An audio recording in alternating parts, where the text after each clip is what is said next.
கர்த்தர் நல்லவர், அவர் கிருபை என்றும் உள்ளது. ஆமென். அல்லேலூயா. கர்த்தர் நல்லவர், அவர் கிருபை என்றும் உள்ளது. ஆமென். இந்த நாளில் கூட நம்ம பார்க்கக்கூடிய ஒரு காரியம் என்னன்னா, அவர் உன்னை குணமாக்குவார். என்ன வேதனையோடு வந்திருந்தாலும் கர்த்தர் உன்னை குணமாக்குவார். அல்லேலூயா. கர்த்தர் உன்னை குணமாக்குவார். ஆமென். கர்த்தர் உன்னை குணமாக்குவார்.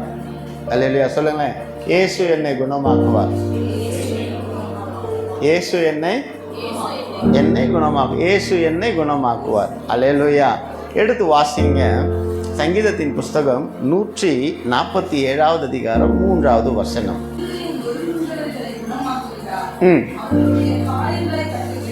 இருதயம் நொறுங்குண்டவர்களை குணமாக்குகிறார், அவருடைய காயங்களை கட்டுகிறார். இங்கே நம்ம பார்க்குறோம், இன்னைக்கு நொறுக்கப்பட்ட இருதயத்தோடு தான் நம்ம அமர்ந்திருக்கிறோம், வேதனையோடு வலியோட இல்லை. ஆனால் இன்று கர்த்தர் சொல்லக்கூடிய ஒரு காரியம், இருதயம் நொறுங்குண்டவர்களை குணமாக்குகிறார், அவருடைய காயங்களை கட்டுகிறார். அல்லேலூயா. அல்லேலூயா. தேவ பிள்ளைங்களே, இந்த நாளில் எத்துணை வேதனையோடு, எத்துணை வியாதியோடு, எத்துணை மனபாரத்தோடு வந்திருந்தாலும் நீங்கள் விசுவாசிப்பீங்கன்னா உங்கள் இருதயத்தை தேற்ற வல்லமையுடைய தேவன் ஒருவர் இருக்கிறார். அல்லேலூயா. அல்லேலூயா. அற்புதத்தின் தேவன், அற்புதத்தின் தேவன். அல்லேலூயா. இந்த வார்த்தையை 2 வாரத்துக்கு முன்னாடி கொடுத்தார். ஆனால் அந்த 2 வாரமும் இதை என்னால் பேச முடியாத சூழல் உண்டாயிற்று. ஆனால் இன்னைக்கு பேச வச்சிருக்கிறான்னா என்னுடைய இருதயத்தையும் அவர் தேற்றினதுக்கு அப்புறம் தான் இந்த காரியத்தை பேச வைக்கிறார். அல்லேலூயா. அல்லேலூயா. ஏன்னா இந்த வார்த்தையை கொடுக்கும் பொழுது நான் ஆண்டவர்கிட்ட கேட்டேன், இதை நான் எப்படி பிரசங்கம் பண்ண முடியும், எனக்குள்ள போராட்டங்கள் இருக்கு. ஒன்று தான் ஆண்டவர் கிளியர் பண்ணிக்கிட்டே இருப்பார். அல்லேலூயா. ஒரு செயலாக தான் எந்த சூழ்நிலையில் இருந்தாலும் உங்கள் இருதயத்தை கர்த்தர் தேற்ற வல்லமையுள்ள தேவனாக இருக்கிறார். அல்லேலூயா. அல்லேலூயா. விசுவாசிக்கிறீங்களா? அல்லேலூயா. ஆமென். ஒரு காரியம் சொல்கிறேன், ஃபெய்த், விசுவாசம் ரொம்ப முக்கியம். உங்கள் சரீரத்துக்குள்ளே ஒரு சுகம் வேணும்னா அங்கே ஃபெய்த் இருந்தால் தான் சுகம் கிடைக்கும். ஃபெய்த், விசுவாசம் என்கிற ஒன்று நமக்குள்ளே இருந்தால் தான் சுகம் உண்டாகும். ஆமென். அல்லேலூயா. இந்த காரியத்தை இயேசுவால் சுகப்படுத்த முடியும் அப்படின்னு நீங்கள் நினைப்பீங்கன்னா இயேசு சுகப்படுத்துகிற தேவனாக இருக்கிறார். நான் திரும்ப சொல்கிறேன், சில குடும்பங்களுக்கு கர்த்தர் ஆசீர்வாதத்தை வச்சிருக்கிறார். ஆனால் அவங்க அந்த ஆசீர்வாதத்தை எதிர்கொள்வதற்கு ஆயத்தமாக இல்லை. அவ்வளோதான். சுகத்தை வச்சிருக்கிறாரு, அந்த சுகத்தை ஏற்றுக்கொள்வதற்கு அவங்க ஆயத்தமாக இல்லை. அவ்வளோதான். இதுக்கு மேலே நீங்கள் சுகத்தை வேணும்னா ஆயத்தப்படுங்க, விசுவாசிங்க. கர்த்தர் விசுவாசத்தினால் எல்லாவற்றையும் செய்ய வல்லவர் என்கிற இருதயத்தில் பலகையில் எழுதி வச்சுக்கணும். அல்லேலூயா. எடுத்து வாசிங்க. ஒரு மனிதன் அவன் இருதயம் நொறுங்குண்டவனாக இருக்கிறான். 2 ராஜாக்கள் 5வது அதிகாரம் 1-14. இதை நம்ம ஒரு பார்க்கலாம்.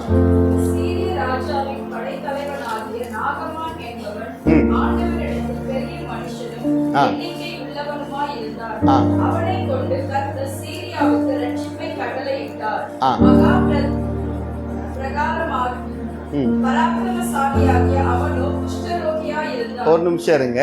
இங்க நம்ம பார்க்கிறோம், சீரிய ராஜாவின் படைத்தலைவனும் ஆகிய நாகமான் என்பவன் ஒரு மனுஷன் இருந்தான். அந்த மனுஷன் எப்படிப்பட்டவனா இருக்கான்? படைத்தளபதியா இருக்கிறான், சகல ஆசீர்வாதங்களோடு இருக்கிறான், ஆண்டவருக்கு நேர்மறையான கூட்டத்தில் இருக்கிறான். ஆனால் ஆண்டவர் அவனை கொண்டு தேசத்தை ரட்சிக்கணும்னு முடிவு பண்ணிட்டார். இன்னைக்கு இந்த இடத்துல நாம இருக்கிறோம், குஷ்டரோகியா இருக்கிறோம். எப்படி இருக்கிறோம்னா, பணம் இருக்கு, புகழ் இருக்கு, பெயர் இருக்கு, எல்லாம் இருக்கு. ஆனா உள்ளுக்குள்ள ஏதோ ஒரு குஷ்டம் இருந்துகிட்டே இருக்கு. ஆமென். அல்லேலூயா.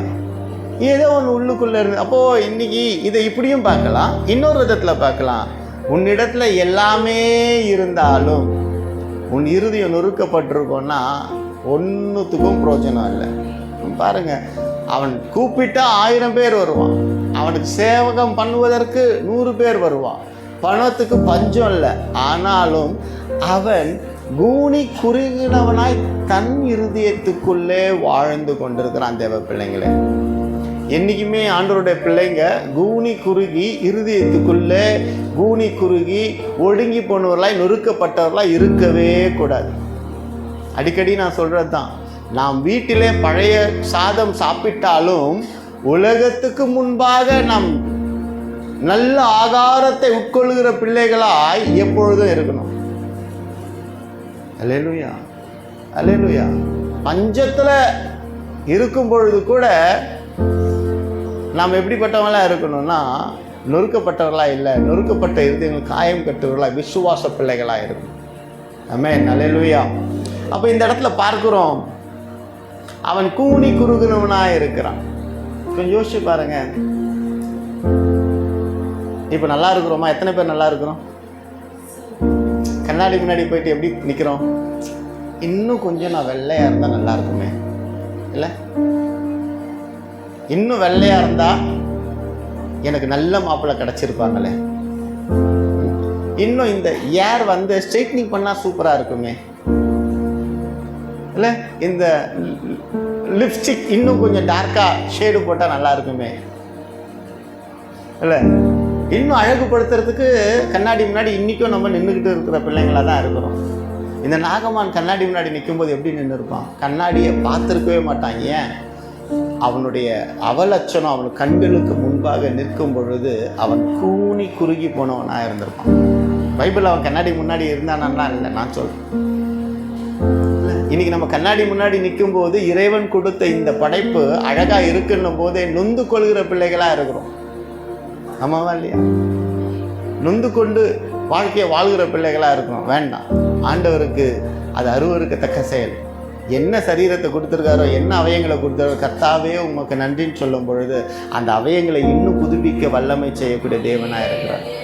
ஒரு வாழ்க்கையை கொடுத்துருக்குறாருன்னா அந்த வாழ்க்கையை நிமித்தம் நீங்கள் நொறுங்குண்டு போய் இருக்கிறீங்கன்னா, ஆண்டவரை இந்த வாழ்க்கைக்காய் நன்றின்னு சொல்லுங்கள். அந்த நொறுங்குண்ட பாதையை செவ்வாய்ப்படுத்தி அவர் நன்மையான பாதையில் நடத்தி செல்ல வல்லமை உள்ள தேவனாக இருக்கிறார். சுமமர் வேணாம், முறுமுறுப்பு வேண்டாம். அல்லேலூயா. 2 வாசிங்க சிஸ்டர்.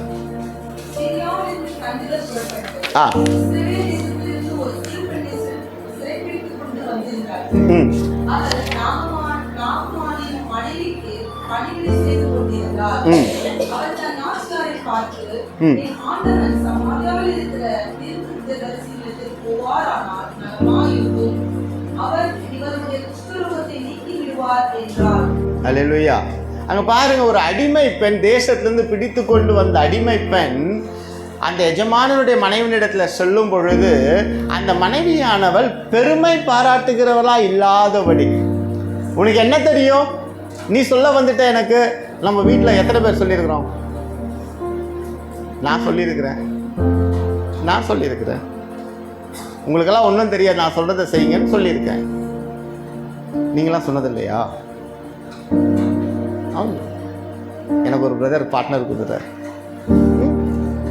உனக்கு என்ன தெரியும்? மனைவிமார்கள் கணவனை பார்த்து சொன்னதில்லை. கணவன்மார் மனைவியை பார்த்து சொல்லுவாங்க. மனைவிமார்கள் கணவனை பார்த்து சொல்லியிருக்கிறீங்க, வெக்கப்படுறீங்க. பிள்ளைகள் அம்மா அப்பாவை பார்த்து உங்களுக்கு இதெல்லாம் தெரியாது. எத்தனை பிள்ளைங்க சொல்லியிருக்கிறீங்க? எல்லாரும் சொல்லியிருக்கிறீங்க. அப்படி சொல்லும் பொழுது அங்கே அன்பு வந்திருக்குதா, சண்டை வந்திருக்குதா? சண்டை தான் வரும். அப்போ இன்னைக்கு அதனால நொறுங்குண்ட இருதயங்களுக்கு சொல்கிற கீழ்ப்படியுங்க. இங்கே பாருங்க, அடிமை பெண் சொல்லுகிறதை அந்த எஜமானி கேட்குறான், கீழ்ப்படுகிறான். சில வேளையில் உங்கள் பிள்ளைங்க சில விஷயங்கள் சொல்லும், அது நன்மைக்காக இருக்கும். அப்பா இதை பண்ணாதீங்கப்பா, அம்மா இதை பண்ணாதீங்க, உனக்கு என்ன தெரியும்னு பட்டு நடிக்கக்கூடாது. அந்த சிறு பிள்ளைகள் சொல்லுகிற வேளையில் அதை கீழ்ப்படியும் பொழுது அந்த வீட்டில் நன்மைகள் உண்டாகும்படியாய் வழிவாசல்கள். ஏன்னா சில வேளையில் சிறு பிள்ளைகள் சில வசனங்கள் சொல்லும். ஜோ சின்ன வயசில் இருக்கும்போது, அப்போ ஃபஸ்ட் ஸ்டாண்டர்டோ ஏதோ தான், பைபிள்னால் கூட தெரியாது, ஆனால் ஒரு வசனத்தை குறிப்பிட்டு அந்த வசனத்தின் அதிகாரத்தை குறிப்பிட்டு அந்த வசனத்தை சொல்லும் பொழுது, என்னடா திரும்ப திரும்ப வந்து சொல்கிறாளே அப்படின்னு சொல்லிட்டு நான் போய் பார்க்கும் பொழுது நொறுக்கப்பட்ட இருதயத்துக்கு அந்த வசனம் மாறுதலாக இருந்தது. ஆனால் அந்த பிள்ளைங்களுக்கு அப்போ பைபிள் படிக்கக்கூடிய ஞானமே கிடையாது. எழுத்து கூட்டி படிக்கக்கூடிய வயதும் கிடையாது. ஆனால் அவர்கள் வாயிலே கர்த்தர் வார்த்தையை வைக்கும் பொழுது அதை கேட்பதற்கு இருதயத்தை செவிசாய்க்க வைத்தார். அப்ப நொறுங்குண்ட இருதயத்தை குணமாக்க வல்லமையுள்ள தேவனாக இருக்கிறார். ஹல்லேலூயா. நீங்க ரொம்ப சோகமா இருக்கிறீங்களா, ரொம்ப பாரத்தோட இருக்கீங்களா, உங்க வீட்டில் பிள்ளை வளர்ந்துருந்தாலும் சரி, சின்ன பிள்ளையா இருந்தாலும் சரி, பிள்ளையை கூப்பிட்டு உங்களுக்காக ஜெபம் பண்ண சொல்லுங்க. ஹல்லேலூயா. பிள்ளையை கூப்பிட்டு உங்களுக்காக ஜெபம் பண்ண சொல்லுங்க. அப்போ உங்க மனசு லகுவாய் மாறும். ஆமென். ஹல்லேலூயா. ஹல்லேலூயா. கர்த்தர் நல்லவர், அவர் கிருபை என்றும் உள்ளது. அப்போ அங்க கீழ்ப்படிதல் உண்டாகுது. அவன் மனைவி நாகமான் இடத்துல போய் சொல்லும் பொழுது அவர் என்ன பண்றாரு, எனக்கு எல்லாம் தெரியும், நீ வேலையை பார்த்துன்னு போ. சொல்லல, கேட்கிற. புரியுதுங்களா? ஒரு குடும்பம் கட்டமைக்கப்படணும்னா, ஒரு சரீரம் கட்டமைக்கப்படணும்னா, ஒரு வாழ்க்கை நல்லபடியாக வளரணும்னா முதல்ல விசுவாசிக்கணும், ரெண்டாவது கீழ்ப்படியணும். புரியுதுங்களா? அப்போ இந்த இடத்துல அங்க ஒரு கீழ்ப்படிதலை கர்த்தர் உணர்த்துகிறவராக இருக்கிறார். அப்ப நாகமான் மனைவியின் பேச்சை கேட்டு, மனைவி எஜமானி அந்த அடிமை பெண்ணின் பேச்சை கேட்டு கணவன் இடத்துல போய் சொல்றாங்க. அவரும் என்ன பண்றாரு? 4வது வாசிங்க சிஸ்டர்.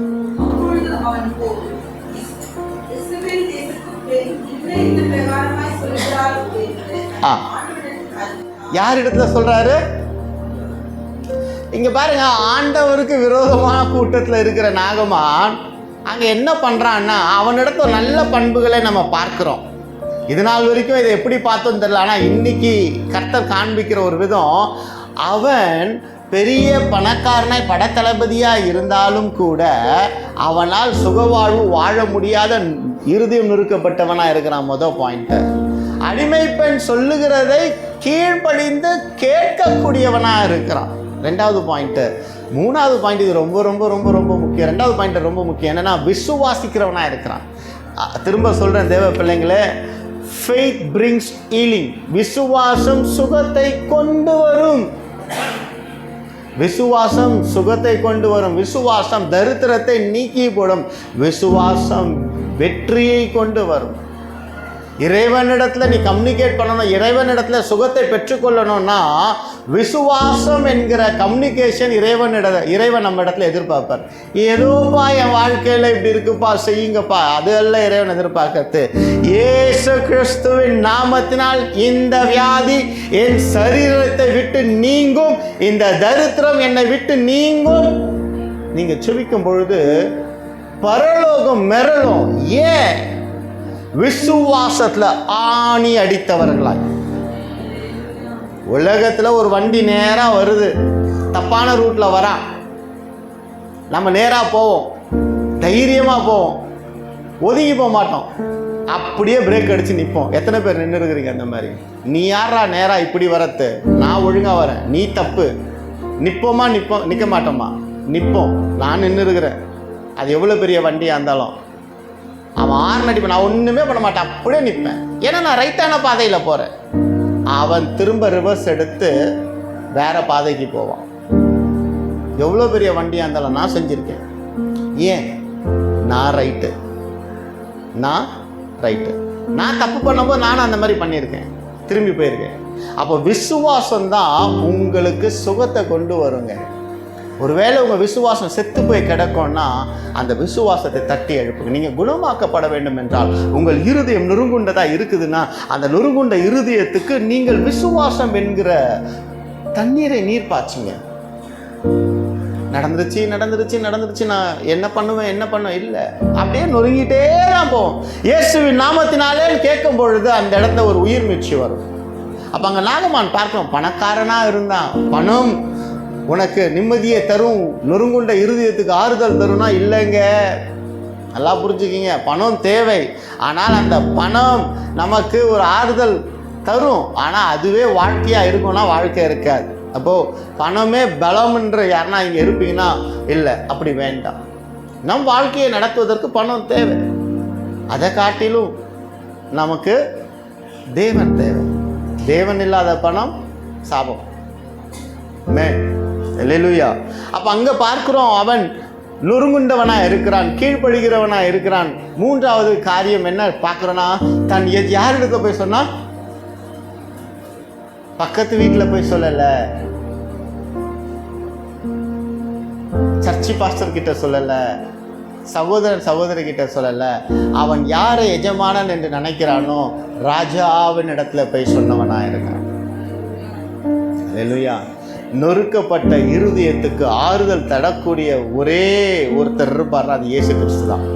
தேவ பிள்ளைகளை நல்லா புரிஞ்சுக்க. நீ நொறுக்கப்பட்டு இருக்கிறியா, பயத்தில் இருக்கிறியா, வேதனையோடு இருக்கிறியா, உன் வாழ்க்கையில் நல்லது நடக்கலன்னு நினைக்கிறியா, அப்பா உன்னிடத்துல போய் கம்யூனிகேட் பண்ண. எப்படி கம்யூனிகேட் பண்ணுன்னா, எனக்கு இது இல்லை, எனக்கு இது தாங்க என்று சொல்லாத, இயேசுவே நான் விசுவாசிக்கிறேன் என்று விசுவாசத்தை முன்னிறுத்துவாயானால் அவர் அதை செய்தே தீர வேண்டும். செஞ்சுதாங்க ஆகணும். ஏன்னா அப்பாவை அவர் நம்பிட்டாங்கன்னு மனது உருகிடுவார். உங்கள் பிள்ளைங்க ஒன்றுமே பண்ணாது, சிம்பிளாக ஃபோன் அடிக்கும். சாயங்காலம் வரும்போது எனக்கு இதெல்லாம் வாங்குங்க, ஓகே பாய். அப்பா கிட்ட இருக்குதா இல்லையா? அப்பா கோவத்தில் வராரா, அப்பா வேதனையில் வராரா, அப்பா என்ன வாங்கி தருவாரா? இந்த டைரக்ஷனே கிடையாது. ஃபோன் அடிச்சு எனக்கு இது வேணும் பாப்பா, அவ்வளோதான் பாப்பா, அவ்வளோதான் அப்பா வச்சிடுறாங்களா? இந்த வளர்ந்த பிள்ளைங்களாம் இருக்கிறானுங்க. நான் பக்கத்தில் இருந்து கடைக்கு போயிட்டு நான் இந்த கடையில் இருக்க இந்த பொருள் வாங்கிட்டேன், ஸ்கேன் பண்ணுங்க, அமுச்சு விடுவார் அவங்க அப்பா. இப்படி உரிமையை அப்பா கிட்ட கேட்டு எத்தனை நாள் ஆச்சு? இன்னைக்கு உங்கள் அப்பா கிட்ட கேளுங்க. உலக தகப்பன்கிட்டையும் கேளுங்க, பரலோக தகப்பன்கிட்டையும் கேளுங்க. அதனால் இன்னைக்கு பிள்ளைங்களுக்கு சொல்கிறேன், நேராக கடைக்கு போங்க, ஒரு பொருள் வாங்குங்க, ஸ்கேனரை வந்து உங்கள் அப்பா கிட்ட கேட்டு அந்த பொருள் வாங்கி செய்யுங்க. 10 ரூபாய்க்கு செய்யுங்க. ஒரு சந்தோஷம் வருங்க குடும்பத்தில்.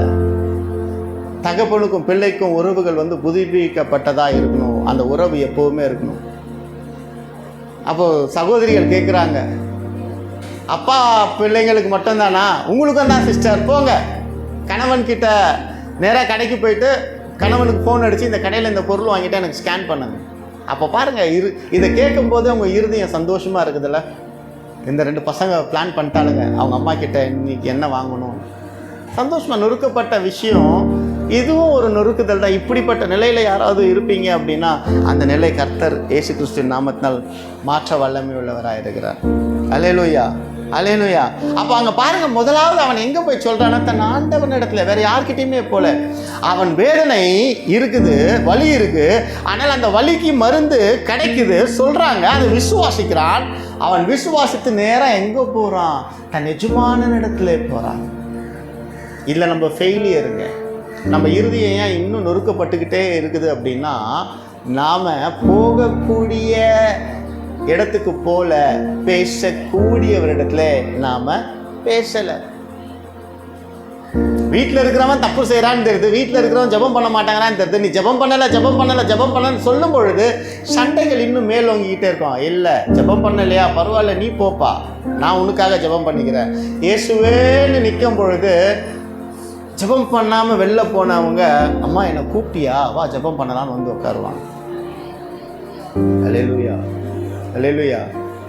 ஏன் நான் இதை திரும்ப திரும்ப சொல்கிறேன்னா, திருச்சபை பிள்ளைகள் ஆசீர்வாதமாக இருப்பதை கர்த்தர் காமிச்சுக்கிட்டே இருக்கிறாரு. ஆனால் அந்த ஆசீர்வாதத்துக்கு தடை கர்த்தர் இல்லை, நீங்கள் தான். You are not ready to receive the blessing from the heavenly Father. இன்னைக்கு அநேக கிறிஸ்துவ பிள்ளைங்க வாழ்க்கையில் ஆசீர்வாதம் வராமல் இருக்கிறதுக்கு காரணம் கர்த்தர் கிடையாதுங்க. உங்கள் ஜெபத்துக்கு பதில் வராமல் இருக்கிறதுக்கு காரணம் கர்த்தர் கிடையாது, நாம தான். நாம் எதில் குறைவுள்ளவர்களாக இருக்கிறோம், எதில் நொறுக்கப்பட்டவர்களாக இருக்கிறோம் அப்படின்னா அதில் போய் நிற்கணும். இன்னைக்கு உலக மேன்மைகள் நமக்கு கிடைக்கலன்னு இருதயம் நொறுங்குதில்லை, இருதயம் நொறுங்குதில்லை. ஆவிக்குரிய வாழ்க்கையில் நான் மேன்மை அடையலைன்ற நொறுக்கு நமக்கு என்னைக்கு வருதோ அப்போ இந்த உலகத்தின் நொறுக்கங்கள் எல்லாம் நம்மளை விட்டு நீங்கி போயிடுங்க. ஆமென், அல்லேலூயா. எனக்கு நேற்று 2 நாள் முன்னாடி உலக வேலை ஸ்தலத்தில் ப்ரமோஷன்கள்லாம் கேட்கும்போது நமக்கு கிடைக்கிது. ஒரு கேள்வி என்ன ஆண்டவர் போட்டார், பரலோக ப்ரமோஷன் கேட்டியா, உயர்வை கேட்டியா? அப்போதான் அந்த உணர்வுக்கு செவி சாய்க்கும் பொழுது வெளிப்படுத்தின விஷயங்கள் எனக்கு கண்ணீரை கொடுத்தது. இவ்வளோ நாள் நம்ம சபைக்கு வரோம், இவ்வளோ நாள் நொறுக்கப்பட்டவர்களாக வரோம், இவ்வளோ நாள் வரோம், ஆண்டவருக்குள்ளே நான் வளருகிற விதத்தில் வளரும்படியான ஒரு ஆசீர்வாதத்தை என்னைக்காவது கேட்டிருக்கிறோமா? எந்த பிள்ளை அதை கேட்குதோ அந்த பிள்ளை உலகத்தின் காரியங்களுக்கு நொறுங்குண்டதாக இருக்கவே இருக்காதுங்க. அல்லேலூயா. நான் திரும்ப சொல்கிறேன், உங்களை கொண்டு அநேக வியாதியஸ்களை குணமாக்கக்கூடிய வல்லமை இத்திருச்சபை பிள்ளைகளுக்கு உண்டு. அல்லேலூயா, அல்லேலூயா. அப்போ அங்கே பாருங்க, அவன் யார் இடத்துல போய் கேட்க சொல்லுகிறான்? தன் எஜமான இடத்துல போய் சொல்லுகிறான். வாசிங்க சிஸ்டர்.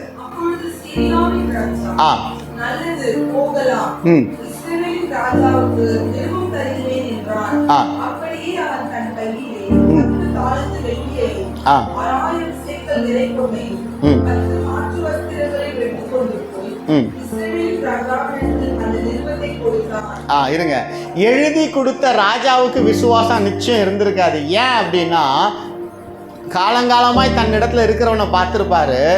இவன் அவ்வளோதான் சரி, இருந்தாலும் எழுதி அனுப்புவோம். வந்து கேட்குறானே, நம்மளோட இருக்கிறவங்க எதனா ஒன்று கேட்டால் நம்ம என்ன பண்ணுவோம்? நோன்னு சொன்னால் கோச்சிங் போயிட்டானா என்ன பண்ணுறது இல்லை? அப்போது அவன் விசுவாசத்தோடு விசுவாசம் வந்ததுனால தான் வந்து கேட்குறான். அப்போ இங்கே பார்க்குறோம், அந்த ராஜா நிருபம் எழுதி கொடுக்குறாரு. 6 வாசிங்க சிஸ்டர்.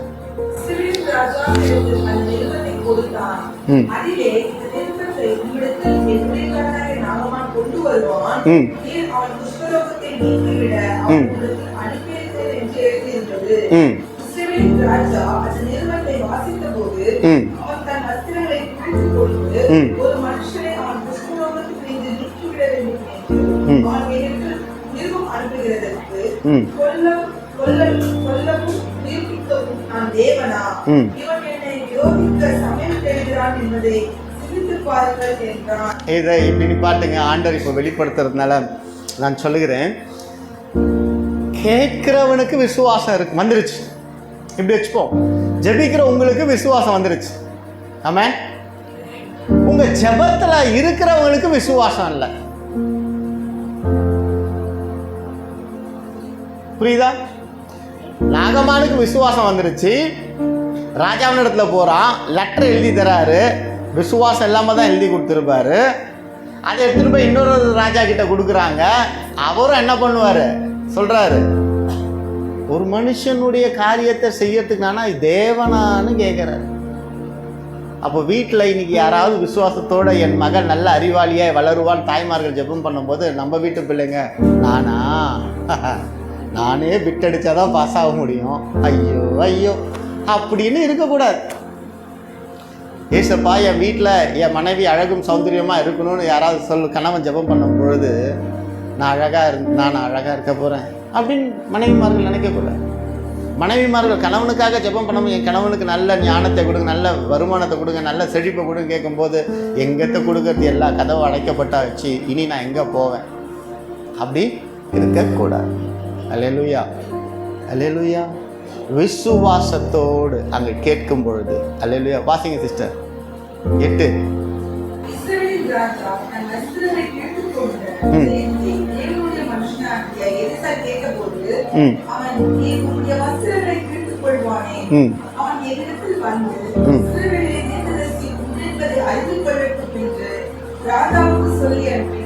எட்டு 9.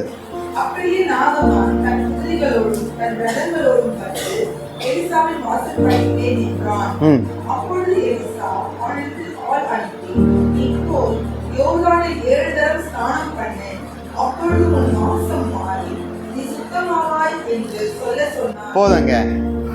அங்க தீர்க்கதரிசிக்கு யாரும் ஆள் அனுப்பல, செய்தி அனுப்பல.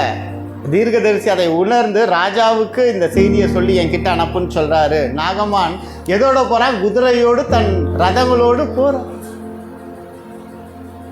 தீர்க்கதரிசி நாகமான வந்து, வாப்பா உனக்கு என்னப்பா வேணும், ஆனர்லாம் பண்ணல, போயிட்டு நதியில 7 தரம் முங்கி எழு அப்படின்ட்டார். அல்லேலூயா. நாகமானுக்கு கடுங்கோபம் வந்துடுச்சு. என் தலையில் கை வைப்பான்னு பார்த்தேன், எண்ணெயை ஊற்றுவான்னு பார்த்தேன், எதுவுமே செய்யலையே. கடுங்கோபம் வந்தவனாய், வேற வழியே இல்லாமல் கோபம் கொண்டவனாக இருக்கிறான். ஆனால் கோபம் கொண்டாலும் பாவம் செய்யாதேன்னு வேதம் சொல்லுது. அவன் பாவம் செய்யலை, கோபம் கொண்டு என்ன பண்ணல, தீர்க்கதரிசியை சிறைபிடிக்கல, ராஜாவின் மேலே போர் தொடுக்கலை. புரியுதா? ராஜாவின் மேலே போர் தொடுக்கல, அவன் கீழ்ப்படுகிறான். அப்போ வீடுகளிலே நல்ல சூழ்நிலைகள் உருவாகுனா, கோபத்தின் சூழ்நிலைகள் வரும்பொழுது ஒருவர் இறங்கி போகும்பொழுது அந்த இடத்துல கோபம் தனியப்படுகிறதா இருக்குது. நேருக்கு நேர் நிற்கும் பொழுது அங்கே சண்டைகள் உருவாகுகிறதா இருக்கிறது. அல்லேலூயா. அப்போ அங்கே பார்க்கிறோம், அதற்கு நாகமான் கடுங்கோபம் கொண்டு புறப்பட்டு போய் அவன் வெளியே வந்து நின்று தன் தேவனாகிய கர்த்தருடைய நாமத்தை தொழுது தன் கையினால் அந்த இடத்தை தடவி இவ்விதமாய் குஷ்டரோகத்தை நீக்கி விடுவான் என்று எனக்குள் நினைத்திருந்தேன். நல்லா புரிஞ்சுக்கு. இதில் ஒரு பாடம் இருக்கு. ஆண்டவரே எனக்கு ஒரு அற்புதத்தை செய்யுங்கன்னு கேட்கறது தான் நம்ம கடமை. ஆனால் அந்த அற்புதத்தை இப்படி செய்யுங்கன்னு நம்ம நினைக்கக்கூடாது. அப்படி என்னைக்கு நினைக்கிறோமோ அந்த அற்புதம் வாழ்க்கையில் நடக்கவே நடக்காது. கர்த்தர் கிருபையில் நாகம்மானுக்கு நடந்துருச்சு. ஏன்னா அங்கே வந்து தேவனுடைய ஈகோவை நாகம்மான் தொட்டுட்டான், தீர்க்கதரிசினுடைய ஈகோவை நாகம்மான் தொட்டுட்டான். ராஜா பயந்து தீர்க்கதரிசி இடத்துல வந்து நிற்கும் பொழுது அங்கே தீர்க்கதரிசி இறங்கினபடியினால நாம் தீர்க்கதரிசி அல்ல. என்றைக்குமே நாம் எப்படி இருக்கிறோங்கிற நம்ம ஆராய்ச்சி பார்க்கணும். ஜெபம் பண்ணுறது தான் நம்ம வேலை, நடத்துறது அவர் வேலை. ஆமென். அல்லேலூயா, அல்லேலூயா, அல்லேலூயா. எக்ஸாம் ஈஸியாக வரணும்னு தான் ஜெபம் பண்ணணும். இந்த கொஸ்டின் தான் வரணும்னு ஜெபம் பண்ணக்கூடாது. அந்த கொஸ்டின் 10 வருஷத்துக்கு வரவே வராது. புரியுதா? எக்ஸாம் ஈஸியாக வரணும் ஆண்டவரே, எனக்கு நல்ல ஞானம் கொடுங்க ஆண்டவரே, நான் பாஸ் ஆகணும் ஆண்டவரே அப்படின்னு ஜெபம் பண்ணிட்டு போ. உனக்கு தெரியாத கொஸ்டின் வந்தாலும் அதை எழுதுவதற்கு ஞானத்தை தருகிற வல்லமையுள்ள தேவனாக இருக்கிறார். அப்போ நான் இப்படி தான் கட்டுவேன், இப்படி தான் பண்ணுவேன், இப்படி தான் நடக்கணும், அற்புதம் நடக்கணும் அப்படின்னா நடக்க வாய்ப்பே கிடையாது. நடக்க வாய்ப்பே இல்லை. அப்போ ஆண்டவருக்கு பிளானை நாம் போடக்கூடாது. பிளானை போட்டு தரத்தை வாங்கி இம்ப்ளிமெண்ட் பண்ணுறது தான் நம்மளோட வேலை. அல்லேலூயா, அல்லேலூயா.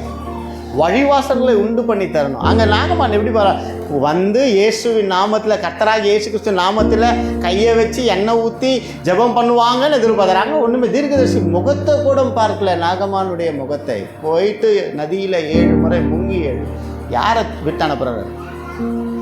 லீஸ்ட் பர்சனை விட்டு அனுப்புகிறாரு. அந்த லீஸ்ட் பர்சன் வந்து சொல்லும் பொழுது கோபம் வரும். நமக்கு சில வேலையில் வரும், நான் வந்திருக்கிறேன் வீட்டுக்கு, என்னை ரிசீவ் பண்ண யாரும் வரல, எனக்கு பத்திரிக்கை கொடுக்கல, என்னை மதிக்கலை, இப்படியெல்லாம் நம்ம சொல்லுவோம். இல்லை, அப்படிப்பட்ட குணங்கள் நமக்கு இருக்கவே கூடாது. நமக்கு என்ன, நம்மளுடைய காரியம் நடப்பிக்கப்படணும், நம்மளுடைய ஜெபம் கேட்கப்படணும், அவ்வளோதான்.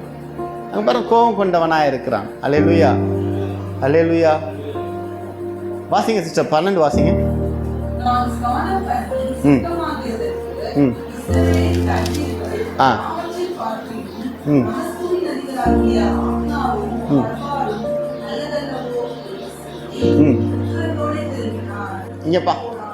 இங்க பாருங்க, என்னுடைய தேசத்துல இருக்கிற நதியை காட்டிலும் இந்த தேச நதி பெருசா? இப்போ இப்படி வச்சுக்கோ, நான் சிம்பிளா சொல்றேன்.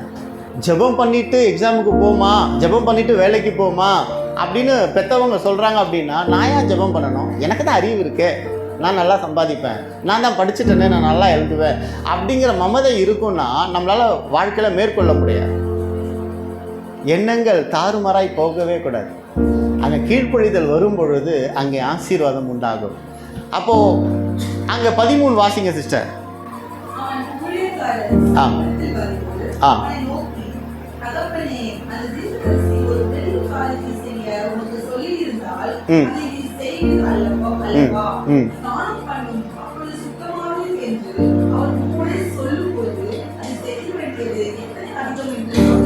இங்க பாருங்க, இந்த வார்த்தையில ஒரு காரியம், தன் வேலைக்காரன் வந்து சொல்லும் பொழுது, இன்னைக்கு அதுதான் அவன் கீழ்ப்படுகிறான். ஸோ அவனுக்குள்ள கோபம் இருந்தாலும் கீழ்ப்படிதலுக்கு உண்டான குணநலங்கள் இருக்கிறபடியினால அவன் ஆசீர்வதிக்கப்பட்டவனாய் மாறுகிறான். அப்போ இன்னைக்கு குடும்ப ஜெபம் பண்ணுங்கன்னு நம்ம சொல்றோம், கஷ்டமா இருக்கு.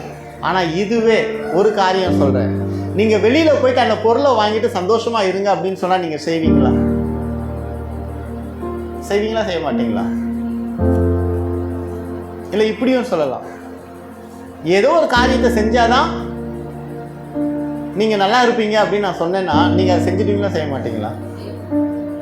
அது ₹1,00,000 இருந்தாலும், உதாரணத்துக்கு இதை நீங்கள் வாங்கிட்டு வந்து என்கிட்ட கொடுத்தாதான் நீங்கள் உங்கள் குடும்பம் நல்லா இருக்கும் அப்படின்னு நான் சொல்கிறேன்னா, வேலை ஓடி போய் அதை வாங்கிட்டு வந்து என் கையில் கொடுப்பீங்க. அது ₹10,000 இருந்தாலும் சரி, ₹10 இருந்தாலும் சரி, இல்லையா? அதுக்கு கீழ்ப்படிய மனசு வரும், அதுக்கு செய்ய மனசு வரும். ஏன்? அது உங்களுக்கு பெருசாக இருக்கும். சின்னது ஒரு விஷயம், ஜெபம் பண்ணுங்க உங்கள் குடும்பம் ஆசீர்வதிக்கப்படும்ங்கிற இந்த ஒரு சின்ன விஷயத்தை செய்வதற்கு இருதயம் கடினமாக இருக்குன்னா, இயேசு கிறிஸ்து நாமத்தால் அந்த இருதயம் இந்த நாளில் லகுவாய் மாறட்டும். ஒரு அந்த ரபோ ஷிஹாக்கத்துரியாந்த ரபோ. அப்படிப்பட்ட இருதயம் பெற்றவர்கள் பிள்ளைகளை பார்த்து ஜெபம் பண்ணுன்னு சொல்லும்போது கடின இருதயத்தோடு பிள்ளைகள் நொறுங்கண்ட இருதயத்தோடு அந்த ஜெபத்தில் உட்காருவார்களே ஆனால், கடின இருதயத்தோடு உட்காருவார்களே ஆனால் அந்த நிலை அப்படி இல்லாதபடிக்கு பெற்றவர்கள் ஜெபம் பண்ணு என்று சொல்வதற்கு முன்பாகவே சிறு பிள்ளைகள் முதல் கொண்டு பெரிய பிள்ளைகள் வரை ஜெபத்தில் அமருகிறதை பெற்றவர்கள் கண்கள் காணட்டும். வாலிப பிள்ளைங்க இங்கே இருக்கிறீங்க, உங்களுடைய வாழ்க்கையின் ஆசீர்வாதம் ஒன்று தான், ஜெபிக்கிறது தான். ஜெபம் பண்ணிட்டு நீ தேவ சமூகத்தில் எந்த காரியத்தை நீ செயல்பட்டாலும் உன் இருதயம் நொறுங்குண்டதாக இருக்கவே இருக்காது. ஜெபம் பண்ணாமல் நீ செய்யக்கூடிய காரியத்து நிமித்தம் தான் உன் இருதயம் நொறுக்கப்படுகிறதே தவிர, ஜெபம் பண்ணிட்டு நீ செய்கிற காரியத்துக்கு இருதயம் நொறுங்குண்டதாக இருக்காது. சமாதானமாக இருக்கும், சந்தோஷமாக இருக்கும். அல்லேலூயா. ஆனால் இதுதான் எட்டிக்காயா, கசப்புக்காயாக இருக்குது, பாவக்காயாக இருக்குது எல்லாருமே. எத்தனை பேருக்கு அது பாவக்காவாக இருக்குது? எல்லாருக்கும் உண்டு. ஜெபம் பண்ணுறது தான் பாவக்காய். ஆனால் அங்கே பாருங்கள், பெரிய காரியம் செய்ய சொன்னால் பொண்ணு கேட்டிருந்தா கொடுத்துருப்பேன், வெள்ளியை கேட்டிருந்தா கொடுத்துருப்பேன், ரதத்தை கேட்டிருந்தா கொடுத்துருப்பேன், எல்லாத்தையும் கேட்டிருந்தா கொடுத்துருப்பேன். என்ன சொல்கிறாங்க? 7 முறை முங்கி எழு, 6 முறை முங்கி எழும்போது ஒன்றுமே இல்லை. அந்த வேலைக்காரனுக்கு முறை முங்கும்போது இப்படி இருந்திருப்பான், 2வது இருந்தபோது, 3வது போகும்போது, 4வது போகும்போது, 6வது போகும்போது அவன் ஊருக்கே போய் சேர்ந்துருப்பான். வெட்டிடுவான்டா நம்பால் எங்கன்னா ஊருக்கு போய் ஓடி ஒளிவோன்ட்டு நான் சொல்கிறேன் கற்பனை. ஆனால் 7வது முறை அவன் முங்கி எழும்பொழுது, அப்பொழுது அவன் இறங்கி தேவனுடைய மனுஷன் வார்த்தையின்படியே யோர்தானில் 7 தரம் முழுகின பொழுது அவன் மாம்சம் ஒரு சிறு பிள்ளையின் மாம்சத்தை போல மாறி அவன் சொஸ்தமானான். அவன் இருதயம் நொறுங்குண்ட நிலையில இருந்த இருதயம், 6 முறை இருந்த இருதயம் 7ஆம் முறை முழுகி எழும்பொழுது கைகளை பார்த்துருப்பான், கண்களால் கால்களை பார்த்துருப்பான், சரீரத்தை பார்த்துருப்பான். சிறு பிள்ளையை போல சொஸ்தமானது. மேன், சிறு பிள்ளையை போல சொஸ்தமானபடியினால அவனுக்குள்ள அவன் நொறுக்கப்பட்ட இருதயம் களி கூர்ந்திருப்பாங்க. இதுதாங்க கர்த்தர். அவர் வார்த்தையை அனுப்பி சுகப்படுத்துகிறவராய் இருப்பார். அந்த சிறு பிள்ளையினுடைய வார்த்தையினாலே இவன் கீழ்ப்படிந்தபடியினாலே, அவன் விசுவாசத்தை படியினாலே, அவன் கோபம் கொண்டாலும் அந்த கோபத்துக்கு இடம் கொடாமல், இங்குதான் நீங்க பார்க்கணும், இடம் கொடாமல் உனக்குள்ளே கீழ்ப்படிதல் வந்துடும், உனக்குள்ளே ஜெபிக்கக்கூடிய எண்ணங்கள் வந்துடும். ஆனால் ஜெபிக்கும் பொழுது கோபம் வரும் பொழுது நீ ஜெபத்தை விட்டு விடுகிறது போல அவன் விட்டு விடவில்லை. அவன் மீண்டுமாய் தன் வேலைக்காரன் சொன்ன வார்த்தைக்கு கீழ்ப்படிந்து 6 முறை முங்கின பொழுது கோபம் இன்னும் உச்சத்தில் இருந்திருக்கும். ஏன்னா ஃபஸ்ட்டு வாட்டி ஏன் வந்து எண்ணெயை வச்சு ஜெபம் பண்ணும் பொழுது கர்த்தரின் நாமத்தை கொண்டு ஜெபம் பண்ணும்போது சுகமாகணும்னு நினைச்சவன் முதல் வாட்டி முங்கி எழும்போது சந்தோஷமா எழுந்திருப்பான். ஆயிடுச்சா? ஆலை. 2 ஆலை. 3 ஆகலை. பார்த்துருப்பான் அவனை, வேலைக்காரனை, வெளில வந்து வச்சுக்கிறவனை. இன்னொருத்தனுக்கு சிக்னல் குத்துருப்பான், கத்தி எடுத்து ரெடியாவே, இவன் முதல்ல இவனை குத்து, 2வது அந்த தீர்க்கதரிசியை குத்து. இருந்திருக்கும், எண்ணத்தின் ஓட்டங்கள் இருந்திருக்கும். வேதத்தில் அது இல்லை. ஏன் நமக்கு இருக்குல்ல, ஜெபம் பண்ணி நடக்கலன்னு ஒரு வெறுப்பு. இல்லை, ஜெபம் பண்ணியா என்ன அது, அவ்வளோதான். சில பேருக்கு சொல்ல முடியாது. ஆனால் நான் இன்னைக்கு சொல்கிறேன், இந்த பைபிளை நான் கிழிச்சு போகிறேன்னா இல்லையான்னு பாரு. வாயின் வழியாக சொல்லணும், மனசு வழியாக நினச்சிருப்பீங்க, கட்டாயமாக நினச்சிருப்பீங்க, கட்டாயமாக நினச்சிருப்பீங்க. ஒரு கோபம் வரும், ஒரு வெறி வரும். சில வேளையில் நம் வேண்டினது நடக்கலைன்னும் போது ஒரு வெறுப்பு வரும், வேதத்தின் மீது, இறைவன் மீது ஒரு வெறுப்பு வரும். இல்லை, அவன் 7வது முறை முங்கும் பொழுது அவன் நேரம் வந்தது. உன் வேலை வரும் வரை நீ தொடர்ந்து ஜெபம் பண்ணுகிறவனாக இருப்பாயினால் உன் வேலை வரும் பொழுது உன் விண்ணப்பம் கேட்கப்படுகிறதா இருக்கும். அல்லேலூயா. 5 6 முங்கி 7வது எப்படி முங்கி எந்திரிச்சிருப்பானா? அவ்வளோதான், சலிப்போட முங்கி எந்திரிச்சிருப்பான். கண்ணை திறந்துருக்க மாட்டான். நான் கற்பனை பண்ணி பார்க்குறேன். கூட இருந்தவங்களாம் பார்த்து சந்தோஷப்பட்டிருப்பாங்க. எக்ஸ்பெக்டேஷனோடு செய்யும் பொழுது நடக்கலை, 2வது வாட்டி நடக்கலை, 3வது வாட்டி நடக்கலை, அந்த எக்ஸ்பெக்டேஷன் போயிடும். கடமைக்கு நான் செய்வோம்ல, அந்த மாதிரி செஞ்சுருப்போம். அப்பொழுது அது நடந்துருக்கும். ஆமென், அல்லேலூயா. அங்கே பாருங்க, அப்போது இதுக்கு அடித்தளம் என்னென்னா விசுவாசம். அற்புதம் நடக்கணும், நொறுக்கப்பட்ட இருதயம் குணமாகணும்னா விசுவாசத்தினால நீ நிலைத்து. கர்த்தர் அதை செய்ய வல்லமை உள்ள தேவனாக இருக்கிறார். ஏன்னா அவர் உன்னை குணமாக்க விரும்புகிற தேவனாக இருக்கிறார். நீ குணமாவது மிக நிச்சயம். எதில் குணமாகணும்? எல்லாவற்றிலும் குணமாகணும். சரீர ரீதியாய் குணமாகணும், மன ரீதியாக குணமாகணும், பொருளாதார ரீதியாக குணமாகணும். தரித்திரத்திலிருந்து உன்னை விடுவித்து உன்னை பாதுகாக்கக்கூடிய வல்லமை உள்ள தேவனாக இருக்கிறார். அல்லேலூயா, அல்லேலூயா. அடிப்படை காரணம் அவன் குணமானது கூட உண்டான அடிப்படை காரணம், அவன் தன் கோபத்தை விட்டான், தன் எரிச்சலை விட்டான். உன் மனதுக்குள்ளே இந்த நாளில் கோபமோ எரிச்சலோ இருந்து கொண்டு இருக்குமே, ஆனால் இயேசுவின் நாமத்தால் அந்த எரிச்சல்கள் உன்னை விட்டும் உன் குடும்பத்தை விட்டும் உன் எல்லையை விட்டு விலகி போவதாக. ஆண்டவர் இந்த உலகத்தில் எல்லா பாவத்தையும் மன்னிப்பாருமா? எல்லா பாவத்தையும் மன்னிப்பார், ஒரு பாவத்தை தவிர. எரிச்சல், வெஞ்சன்ஸ். இருதயத்துக்குள்ள எரிச்சல் இருக்கும்னா அந்த பாவத்தை மன்னிக்க மாட்டார். நீங்களும் நானும் பரலோகம் போவே முடியாது. எழுதி வச்சுக்குங்க. பேசுற எனக்கும் இது 100 மடங்கு என் செவிக்கு கேட்கப்படுவதாக, என் இருதயத்துக்கு கேட்கப்படுவதாக. கேட்கிறவங்களுக்கு எத்தனை முறை நீங்க போட்டுங்க. நான் தேவனிடத்துல கேட்கிறேன், நான் பாவியாய் இருந்தாலும் இந்த பாவத்துக்கு இடம் கொடுக்காதபடி என் தேவன் என் சரீரத்தை, என் ஆவி ஆத்மாவை காக்க கடவதாக. ஏனென்றால் உலகத்தில் நீ பண்ணுகிற பாவத்துக்கு கர்த்தாவே என்று விழும்பொழுது அந்த இடத்துல மன்னிப்பு உண்டாகிறது. எரிச்சல் வரும்பொழுது எதிரியினுடைய ஈட்டி உன் இருதயத்தை கிழித்து உன்னை நரகத்துக்கு தள்ளும். இதை ஏற்றுக்கொள்ளுங்க. சகோதர சகோதரிகள், சகோதர சகோதரனுக்கு விரோதமாக எழும்பாதீங்க. அவங்க உங்களுக்கு விரோதமாக எழும்பினாலும் அவர்கள் மேலே நீங்கள் எரிச்சல் அடையாதீங்க, மன்னித்து போங்க. எப்படி ஐயா சொல்றீங்க? தாவீது பத்சபால் இடத்துல பாவம் பண்ணின பொழுது அங்கே அவனுக்கு மன்னிப்பு கிடைத்தாயிற்று. அதுக்கப்புறம் அவன் செய்யலை. அநேக சிம்சோன் பாவம் செய்த போது அவனுக்கு அங்கே மன்னிப்பு கிடைத்தாயிற்று. அப்புறம் மரணம், பாவத்துக்கு மரணம் உண்டு. அதனால கிராண்டட்னு போகாதீங்க. சரீரத்தை பரிசுத்தமாய், நினைவுகளை பரிசுத்தமாய் வைத்துக் கொள்வது தான் புத்தியுள்ள ஆராதனை. புத்தியுள்ள ஆராதனை. கெடுத்துக்காதீங்க, அவயங்களை கெடுத்துக்காதீங்க. ஏனால் இதிலே அவர் வாசம் பண்ணுகிற அவயமா இருக்கிறபடினாலே இந்த அவயத்துக்கு, இந்த அவயத்தை பாவத்துக்குள்ளாக உட்கொடுக்கும் பொழுது அந்த இடத்துல வியாதி வந்தே தீருங்க, வந்தே தீரும், வந்தே தீரும். ஆனால் தேவனே தேவனே என்று சொல்லும்போது சில வியாதிகள் அவருடைய நாம மகிமை அடைவதற்காக வரும்.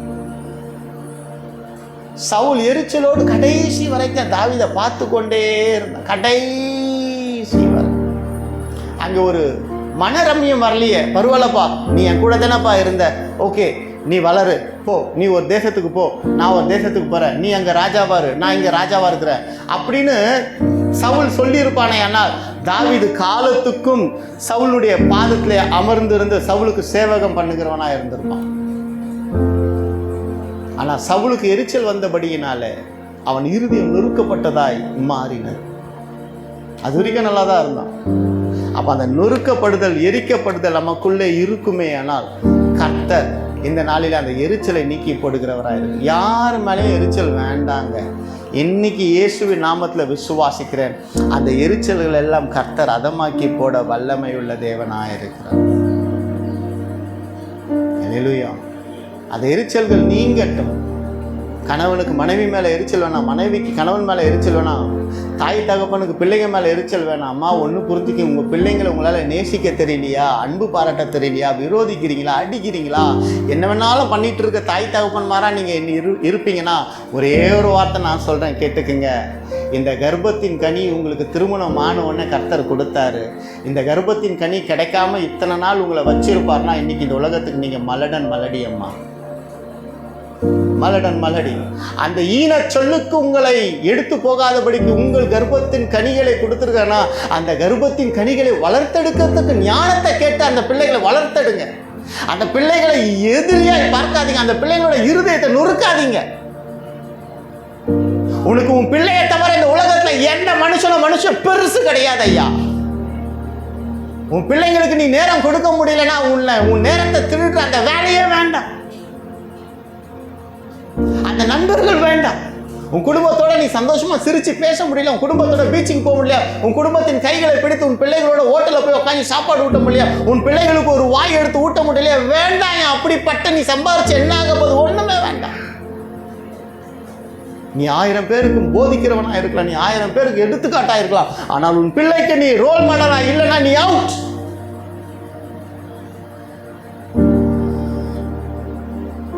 நொறுக்கப்பட்டுடும். அந்த சிறு பிள்ளையினுடைய இறுதி நொறுக்கப்பட்டுடும். எத்தனை பேர் இதை செய்றீங்கன்னு எனக்கு தெரியல. நான் சொன்னேன், ஒரு பெரிய தட்டு எடுத்துங்க, ஞாயிற்றுக்கிழமை தாய் பிள்ளைங்களுடைய கைகளை உருட்டி சாப்பாடு கொடுங்கன்னு சொன்னேன். இது வரைக்கும் யாரும் செஞ்சிருக்க மாட்டீங்க. செய்யுங்க. இதுதான் அற்பமான விஷயம். இந்த அற்பமான காரியத்தை செய்யறதுக்கு கசப்பு வருது. இப்போ நாளைக்கே நான் அடுத்த வாரம் ஒரு 10,000 ரூபாய் எனக்கு வேணும்னா 10,000 இல்லை 10 லட்சம் தரக்கூடிய ஆட்கள் இங்கே அமர்ந்து கொண்டு இருக்கிறீங்க.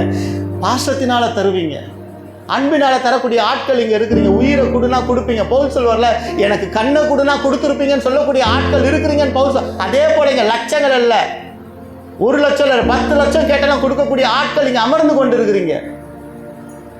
செய்வீங்க, மாட்டேன்னு சொல்ல மாட்டீங்க. அதை கேட்கல. ஒன்னே ஒண்ணுதான் கேட்கிறேன்.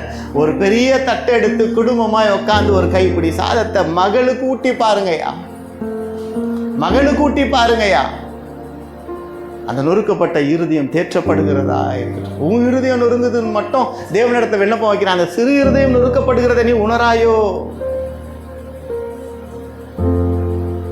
கொஞ்சம் யோசிச்சு பாருங்க. அந்த பிள்ளைங்களை எருமை மாடை பண்ணி கழுத அறிவில்லாத புத்தி கேட்டவளை, நீ எல்லாம் உன்னை பெற்றதுக்கு ஒரு அம்மிக்கல்ல பெற்றிருக்கலாம். இந்த வார்த்தையை நான் பேசக்கூடாது, பலிபடுத்தது இருந்தாலும் நான் பேசுகிறேன். இருதயம், உங்கள் இருதயம் இந்த வார்த்தையினால் நொறுக்கப்பட்டு தேவனிடத்தில் திரும்பி பிள்ளைகளை நீங்கள் கண்ணும் கருத்துமாய் வளர்ப்பதற்காக இந்த வார்த்தை வருகிறது.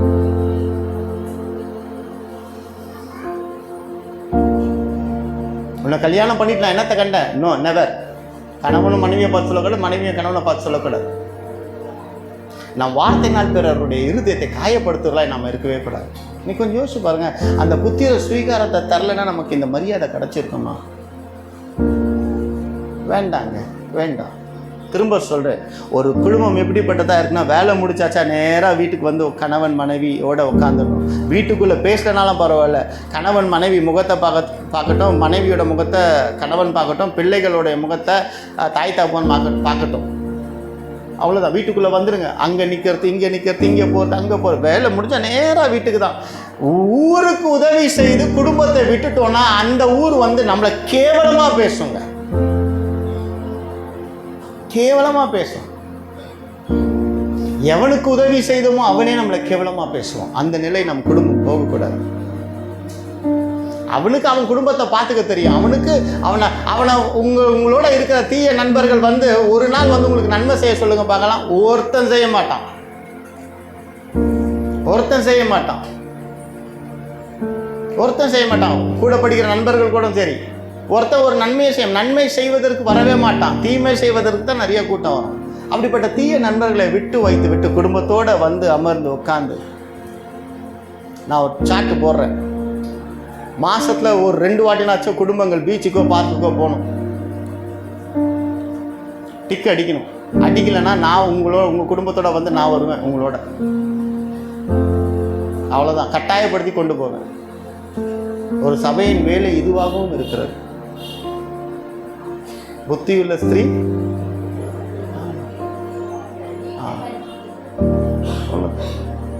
வீட்டை கட்டுகிறதா, சபையை கட்டுகிறதா இருக்கு. அல்லேலூயா. தெரிலங்க, இது லிஸ்டிலேயே இல்லை. ஆனால் ஆண்டவர் வேறு விதமாக எடுத்துக்கொண்டு போகிறார். அல்லேலூயா, அல்லேலூயா. அப்போ அவன் 7வது முறை முங்கி எழுந்தோன்னு சுகம் அடைகிறாங்க. இன்னைக்கு சுகம் உண்டாகட்டும் இயேசு கிறிஸ்துவின் நாமத்தினால். சுகம் உண்டாகட்டும். அல்லேலூயா, அல்லேலூயா, அல்லேலூயா. கர்த்தர் அந்த காரியத்தை செய்ய வல்லமை உள்ள தேவனாக இருக்கிறார். அல்லேலூயா, அல்லேலூயா. மார்க்கின் புஸ்தகம் 5வது அதிகாரம் 1 to 11 வாசிக்க வேண்டாம், நேரம் போகுது. அந்த முதல் அதிகாரம் மட்டும் வாசிங்க.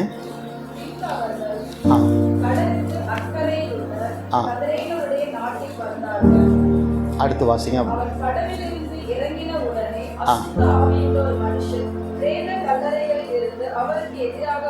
இருங்க, அவ்வளவுதாங்க. அவர் எங்க இருந்து வராரு? ஒரு இடத்துல இருந்து வராரு. என்ன வார்த்தை போட்டிருக்கு? படவில் இருந்து இறங்கின உடனே அவர் கால் பாதம் ஒரு விரல் அந்த பூமியை தொட்ட உடனே எங்க இருந்து ஒருத்தன் ஓடி வரான்? கல்லறையிலிருந்து ஒருத்தன் ஓடி வரான். ஒருத்தன் கல்லறையில் இருக்கிறானா நல்லவனா அங்கே இருப்பான்? யார் இருப்பான்? செத்து போனவன் இருப்பான். செத்து போனவங்களை புதைக்கிறவன் இருப்பான். புதைக்கிறவன் கூட எப்போ இருப்பான்? சவம் வரும்பொழுது தான் இருப்பான். கரெக்டா? ஆனால் அங்கே ஒருவன் இருக்கிறான் என்றால் அவன் காயப்பட்டு, வேதனைப்பட்டு, நொறுக்கப்பட்டு, பிசாசினால் அலங்கழிக்கப்பட்டு கல்லறையில் இருக்கிறான்னு அங்கே இருக்குது. அங்கே பாருங்க, ஆண்டவர் ஊருக்குள்ள கூட வரல, இறங்கின உடனே இருக்கா? இறங்கி 10 மைல் தூரம் நடந்ததுக்கு அப்புறம் இருக்கா? சுவாசிங்க. இறங்கின உடனே அவர் இறங்க நினைப்பாரே, ஆனால் உன் வாழ்க்கையிலே அவர் இறங்குகிற வேளையிலே உன் இருதயம், நொறுக்கப்பட்ட இருதயம் குணமாயிடுங்க. உன் வீட்டை அலைக்கழித்து கொண்டிருக்கிற அத்தனை காரியங்களும் அதமாக்கி போயிடுங்க. உன் நண்பர்கள், உன் தீய நண்பர்கள், அவர் உனக்குள்ள இறங்கும் பொழுது அவர்கள் இருக்கிற இடம் தெரியாமல் சிதறி ஓடுவார்கள். அல்லேலூயா. ஒன்று மட்டும்தான் ஆண்டவர் எதிர்பார்ப்பார். என்ன தெரியுமா? ஆண்டவர், நான் பாவம் செய்கிறேன், எனக்கு தெரியும், நான் என்ன பண்ணணும், இந்த பாவம் நான் செய்யக்கூடாது. அப்படி கேட்டு பாருங்க, சாவுற வரைக்கும் அந்த பாவம் உங்களுக்குள்ள வராது. We are inviting the sin in our life. அந்த பாவத்தை இன்வைட் பண்ணி இருதயம் நொறுங்குண்டதாய் வேதத்தை வாசிக்க முடியாம மடிந்த போன செத்தவர்களாய் நம்ம மாறிடுறோம். நீ தீர்க்கமா இந்த காரியம் எனக்குள்ள வரக்கூடாது ஆண்டவரே, இயேசுவின் நாமத்துல என் பலவீனம் இதுதான், ஆனா இந்த பலவீனத்தை போக்க உங்க வல்லமை உண்டுன்னு சொல்லிட்டு ஒப்பு கொடுக்கும் பொழுது எத்துணை பாவம் இருந்தாலும் நம் சரீரத்துக்குள்ள நமக்குள்ள வரவே வராதுங்க. நீ திரும்பி ஓடுகிறதுனால தான், உன் நண்பர்களிடத்துல ஓடுகிறதுனால தான், மொபைலை பார்க்கறதுனால தான். வேதத்தை பார்ப்போம், கர்த்தருக்காக நிற்போம். உலக சத்தத்துக்கு, உலக காரியங்களுக்கு நேரத்தை கொடுக்க கொடுக்க கொடுக்க கொடுக்க வீட்டில் கணவனுக்கு என்ன தேவை? The best what you are, என்ன செய்கிறோமோ அதை பெஸ்ட்டாக செய்யறது மேட்ரு கிடையாது. பழைய கஞ்சி ஊற்றினாலும் அந்த காதலோட ஊற்றும் பொழுது அது உன் கணவனுக்கு பிரியாணியாக தெரியும். எரிச்சலோட செய்யாத உன் கணவன் உன் கையின் உன் கணவனுக்கு நிழலா, உன் கணவன் உனக்கு நிழலா இருக்க மாட்டார். ஒரு சின்ன கிளிப் வாங்கி கொடுத்தாலும் சந்தோஷத்தோட 10,000 ரூபாய்க்கு வாங்கி தரது மேட்ரு கிடையாது. ₹1 ஒரு சாக்லேட் அன்போட அந்த குடும்பம் கட்டப்பட்டதாயிரும். இன்னைக்கு பேரண்ட்ஸ் இருப்பீங்கன்னா உங்கள் பிள்ளைங்களை கூப்பிட்டு போய் கையெடுத்து கூப்பிடுறேன். நொறுக்கப்பட்ட இருதயம் உள்ள பிள்ளைகளை கூப்பிட்டு கொண்டு போயிட்டு ஹோட்டலில் சாப்பாடு வாங்கிக்கணும். ஒருவேளை சாப்பாடு இன்னைக்கு மதியமோ நைட்டோ ஒரு வேளை வீட்டில் செய்யாதீங்க. யாரோ நினைக்கிறீங்க என் வீட்டில் 3 வேலைங்க தான் அப்படின்ட்டு.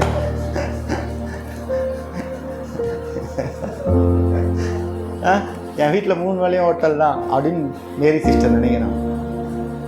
இன்னைக்கு நீங்கள் உங்கள் அக்கா மரியா சிஸ்டர் எல்லாம் வெள்ளப்பாங்க. இல்லை, இந்த வார்த்தை உங்களை கடினப்படுத்துதா, உங்களை சந்தோஷப்படுத்துதாங்க? சொல்லுங்களேன். கேட்குற இந்த வார்த்தை உங்களுக்கு காயப்பட்ட இருதயத்தை, நொறுங்குள்ள இருதயத்தை தேற்றுதுன்னா, மனுஷன் பேசத்தை இப்படி தேற்றுதுன்னா, தேவ வார்த்தையை உட்கொண்டு அதன்படி கீழ்ப்படியும் போது எவ்வளோ பிளஸடாக இருப்பாங்க. நான் தரேன்ப்பா காசு, இப்போ காசு இல்லைன்னு நீங்கள் பேரண்ட்ஸ் சொல்லுவீங்கன்னா, இப்போ உங்கள் பசங்களை கூப்பிட்டு போகிறேன்னு சொல்லுங்கள், ஒரு கட்டு எடுப்பாங்க. இன்னைக்கு தயவு செய்து போங்க, குடும்பமாக போங்க. ஏன் நான் சொல்கிறேன்னா, குடும்பமாக போகும்பொழுது தான் ஜெப விண்ணப்பங்கள் நிறையா வரும். எப்படி வரும்? வீட்டில் இருக்கிறது ஒரு பைக்கு, ஆனால் வீட்டில் இருக்கிறது 4 பேர்.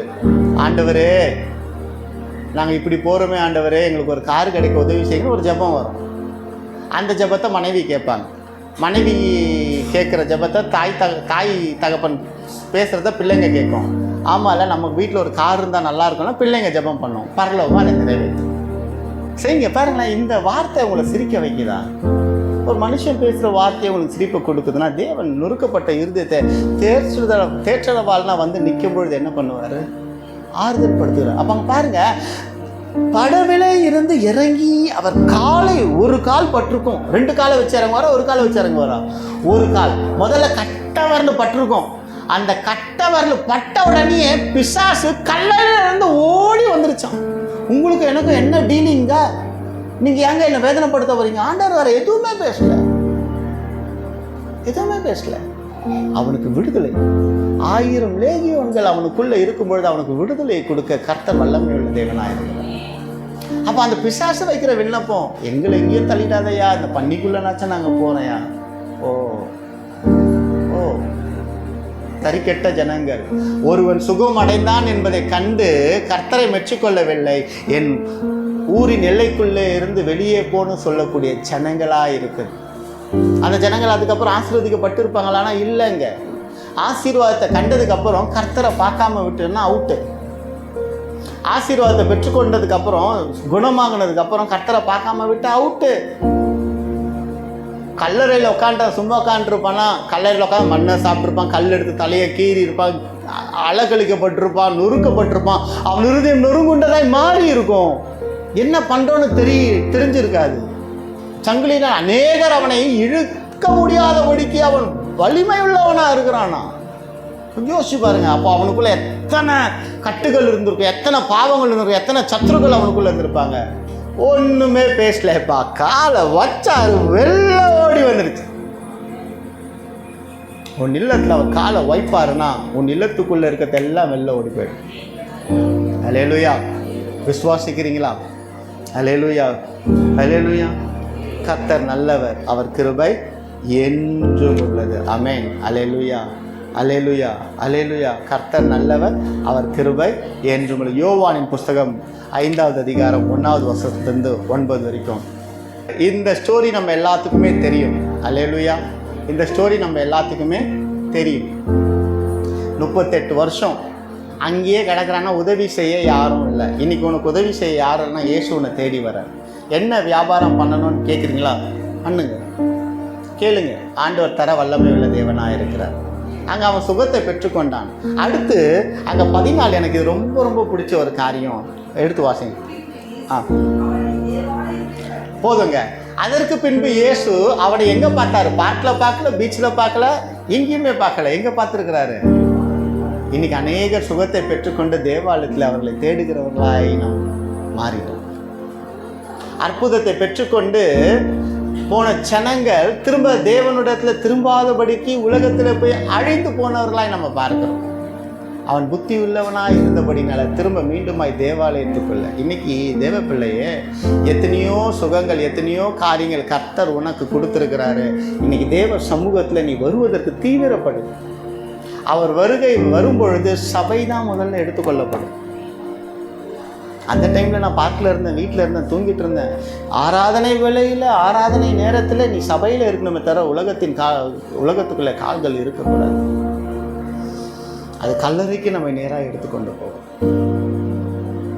அல்லேலூயா, அல்லேலூயா. கர்த்தர் நல்லவர், அவர் கிருபை என்றும் உள்ளது. எத்தனை பேர் குணமாகணும்னு நீங்கள் நினைக்கிறீங்க? எத்தனை பேர் குணமாகணும்னு நினைக்கிறீங்க? அல்லேலூயா, அல்லேலூயா. குணமாக்கக்கூடிய வசனங்களை நான் இப்போ சொல்லுகிறேன், நோட் பண்ணிக்கோங்க. இது அனுதினமும் சங்கீதத்தின் புஸ்தகம் 6வது அதிகாரம் எடுங்க.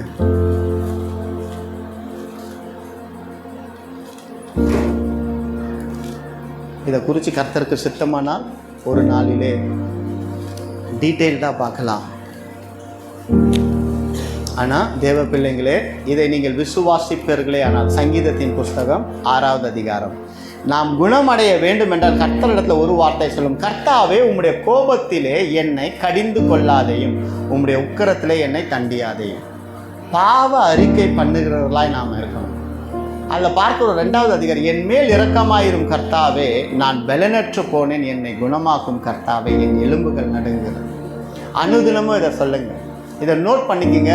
நேரம் கடந்து போகிறதுனால சங்கீதம் 6வது அதிகாரம், சங்கீதம் 30வது அதிகாரம், சங்கீதம் 103வது அதிகாரம், இதை அனுதினமும் 3 வேளை ஆகாரம் உண்கிறது போல 3 வேளை சொல்ல சொல்ல சொல்ல சொல்ல. அதில் சங்கீதம் 30வது அதிகாரம் 2வது வசனம் வாசிங்க. அதுதான் நம்ம சபைக்கு வெளியில் எழுதி வச்சிருக்கோம். வாசிங்க.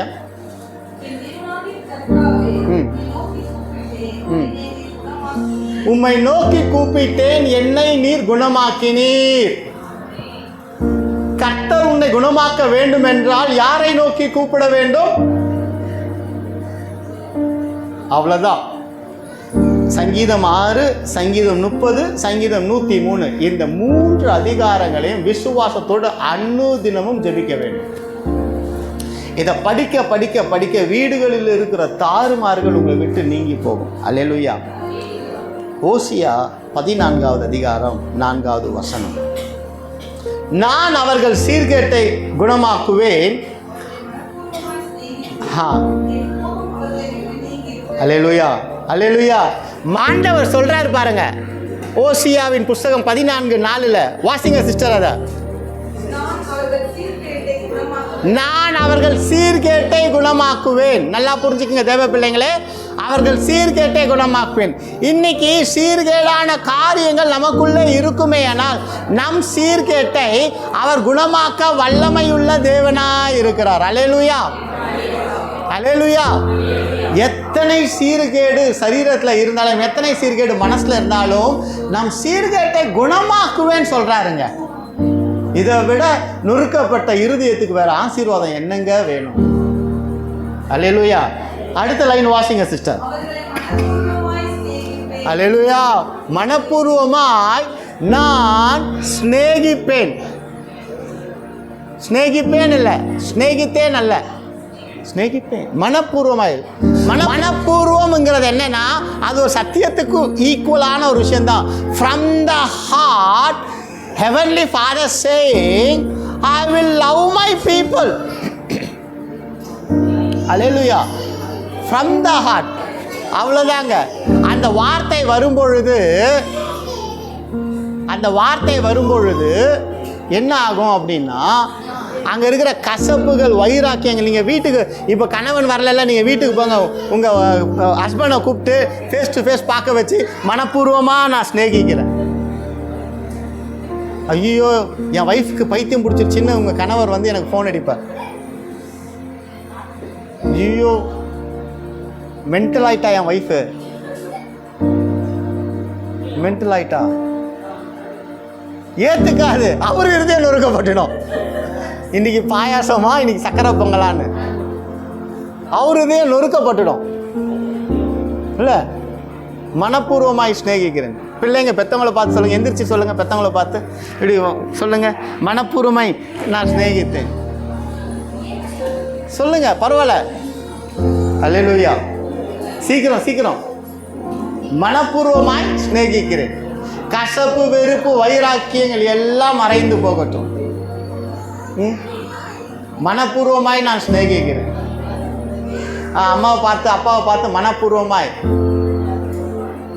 பேரண்ட்ஸ் சொல்லுங்க, நானும் மனப்பூர்வமாய் சிநேகிக்கிறேன். அல்லேலூயா, அல்லேலூயா. சந்தோஷம் வருதாங்க.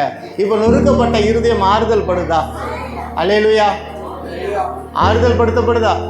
அப்போ தேவ வார்த்தை எப்படியாக சொல்லுகிறது? இருதயம் நொறுங்குண்டவர்களை குணமாக்குவார், அவருடைய காயங்களை கட்டுகிறார். இன்னைக்கு நொறுக்கப்பட்ட இருதயத்தோடு வந்திருப்பீங்கன்னா, வியாதியோடு வேதனையோடு வந்திருப்பீங்கன்னா, கர்த்தர் காயப்பட்ட இருதயத்துக்கு சொல்லுகிற ஒரு காரியம் என்னன்னா, நான் அவர்கள் சீர்கேட்டை குணமாக்குவேன். பாவத்தில் இருந்தவனை பாவத்திலிருந்து நீக்கிட்டேன், அக்கிரமத்தில் இருந்தவனை அக்கிரமத்திலிருந்து நீக்கிட்டேன், முறுமுறுப்போடு இருந்தவனை முறுமுறுப்போடு நீக்கிட்டேன். நான் இவ்வளோ நன்மை செஞ்சேன், எனக்கு நன்றி சொல்லாமல் இருக்கிறாங்களே, அதிலிருந்து அவங்கள நான் மன்னிச்சிட்டு இவ்வளோ செஞ்சதுக்கும் இன்னும் முறுமுறுத்து கஷ்டப்போட வெறுப்போட எனக்கு என்ன இயேசு செஞ்சார், எனக்கு என்ன வாங்கி கொடுத்தாரு, என்ன கொடுத்தாரு, நான் தேவனை தேடி என்ன ஆச்சுன்னு கஷ்டப்போடு இருக்கிற பிள்ளைகளை அவங்க சீர்கேட்டை தூக்கி போட்டுட்டேன். ஏன்னா அவங்கள நான் மனப்பூர்வமாக லவ் பண்ணுறேன்னு கர்த்தர் சொல்லுகிறாரு. ஆண்டவரே நம்ம சீர்கேட்ட கசப்பை வைராக்கியத்தை நம்ம பண்ண பாவத்தை தூக்கி போட்டு ஐ லவ் யூ மை சைல்டுன்னு அப்படின்னு சொல்கிறாருன்னா நாம் ஏமாத்துறோம். இன்னைக்கு கசப்போட வீடுகளில் இருக்கக்கூடாது, கசப்போட சக மனிதர்களோட பழகக்கூடாது. இன்றைக்கி ஒரு மனுஷன் மேலே உங்களுக்கு கசப்பு இருக்குன்னா ஆண்டவர்கிட்ட கேளுங்க, ஆண்டவரே அந்த கசப்பு நீங்கும்படியான உதவி எனக்கு செய்யுங்க. ஒரு மனிதன் நமக்கு ஒரு வேலை பார்த்துருப்பானா அந்த வேலை பரவாயில்ல, நல்லா இருக்கோ நல்லா இல்லையோ பரவாயில்ல, ஆண்டவரை அந்த மனிதனை நீங்கள் ஆசீர்வதிங்க. ஆண்டவரே இந்த காரியத்தை நான் சுகவீனமாக இருக்கேன் என்னை ஆசீர்வதி கேட்கும் பொழுது கர்த்தர் நம் காரியத்தை, சீர்கேடான காரியத்தை நீக்கி போட்டு நம்மை நல்வழிப்படுத்துகிறவராக இருக்கிறார். அல்லேலூயா, அல்லேலூயா. திரும்ப சொல்கிறேங்க, இத்திருச்சபையில் பிஸ்னஸ் மேன்கள் உருவாக்க கர்த்தர் வல்லமை உருவாக்குவதற்கு கர்த்தர் ஆயத்தமாக இருக்கிறாரு. ஆனால் நீங்கள் ஆயத்தமாக இல்லை.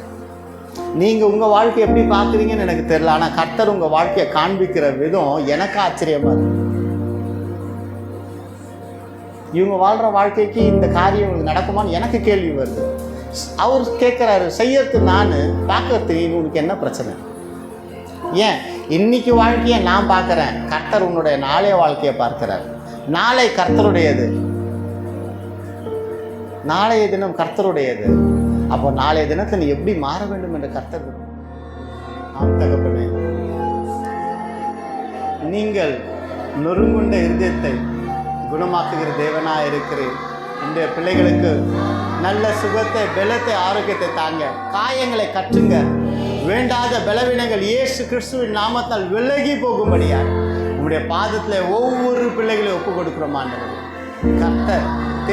கர்த்தரை தேடுகிற பிள்ளைகளுக்கு ஒரு நன்மையும் குறைவுபடாது வேதம் சொல்லுகிறது. உம்மை தேடுகிற பிள்ளைகள் மாற கிருபை வைத்ததுக்காய் நன்றி. சகல ஆசீர்வாதங்களை இந்த பிள்ளைகள் பெற்றுக்கொள்ளட்டும். கர்ப்பத்தின் கனிக்காய் காத்து கொண்டிருக்கிற பிள்ளைகளுக்கு கர்ப்பத்தின் கனியை தாங்க. ஏற்ற வேலையில் தாயும் செய்யும் பிரித்தெடுங்க. அப்போ ஹாஸ்பிட்டலில் அட்மிட் ஆகிருக்கிற மகளுக்கு நல்ல கர்ப்பத்தின் கனியை ஏற்ற வேலையில் தாங்கப்பா. உங்கள் கரத்தில் ஒப்பு கொடுக்கும். வேதனையோடு வந்த பிள்ளைகளை வேதனை நீக்கி காயத்தை ஆற்றி அனுப்பினதற்காக நன்றி. காத்துக்கொள்ளுங்க, வழி நடத்துங்க. இயேசுவின் மூலமாக வேண்டுகிற நல்ல தகப்பனே, ஆமென். அல்லேலூயா.